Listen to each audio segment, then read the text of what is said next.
Taurus, welcome back to my channel.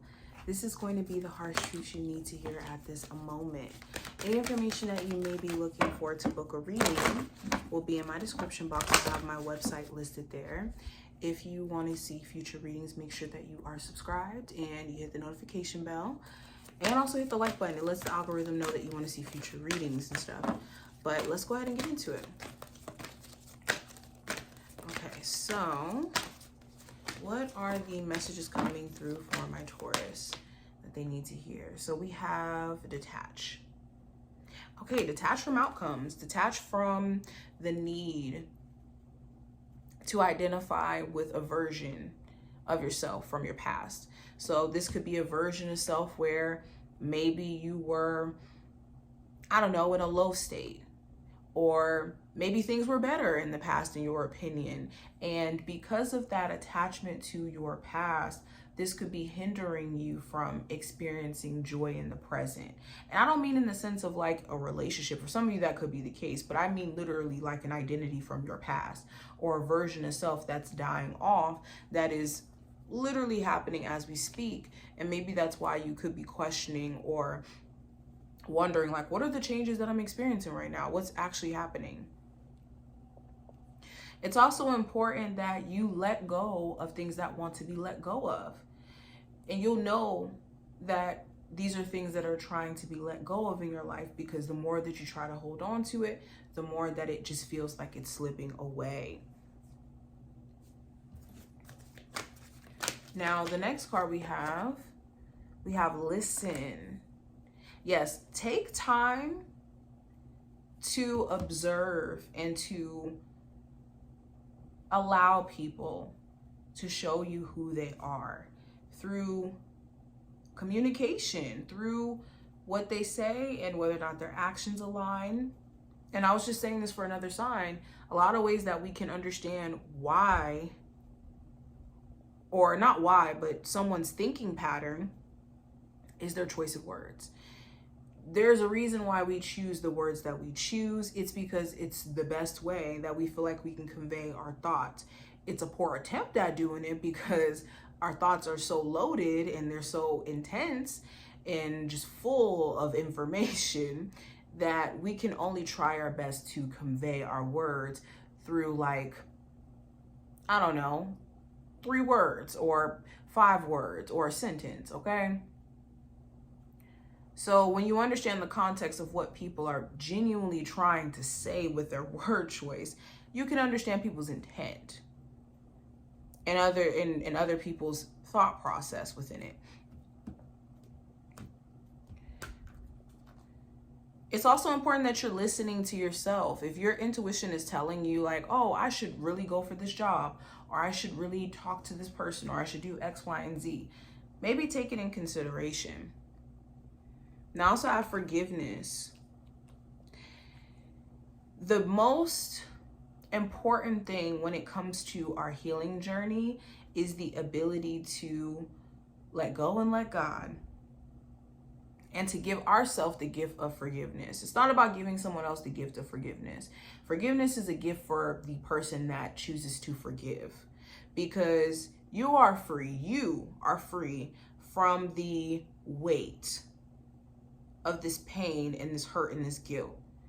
Because a lot of times what grief will trick us into, especially when it comes to being wronged by others, it can trick us into believing that we are, by, not forgiving someone or not, allowing what they did to us to be something we transcend. We think that we're putting that guilt on this person, or that this will eventually make this person realize how they wronged you. But all it does is torture ourselves with anger or disgust or an inability to even allow other people in our space because of what someone else did. And how is that fair to you, for you to suffer because of what someone else put you through? Now you're going to make yourself suffer. You're going to double back and then kind of add to that suffering. So it's just recognizing how that could be a hindrance. We also have lead. So it's important that you pay attention to what you're managing in your life. What you manage in your life is what you keep. Now, we can manage good things in our lives, and we can keep good things and great things in our lives because of it. Or we could manage some BS in our lives, and we can keep that BS in our life as well. But this is a saying I live by. We can have whatever we want in this lifetime. It's a matter of whether or not you can manage it, though, to keep it. And we want to make sure we're not managing and keeping foolishness, because that's what will keep on keeping on in. We also have narrow pathway, tread thoughtfully. We also need to assess whatever journey we're on, whether that's career-wise, environment, anything that could be potentially hindering us from personal progression. Okay, are you on a career path that you feel like is narrow, that it's only going to take you one place and one place only, and maybe not a place that you really want to be in? Same thing in terms of a relationship. Okay, we also have transformation, a fresh new way of living emerges. Well, of course, being open to transformation in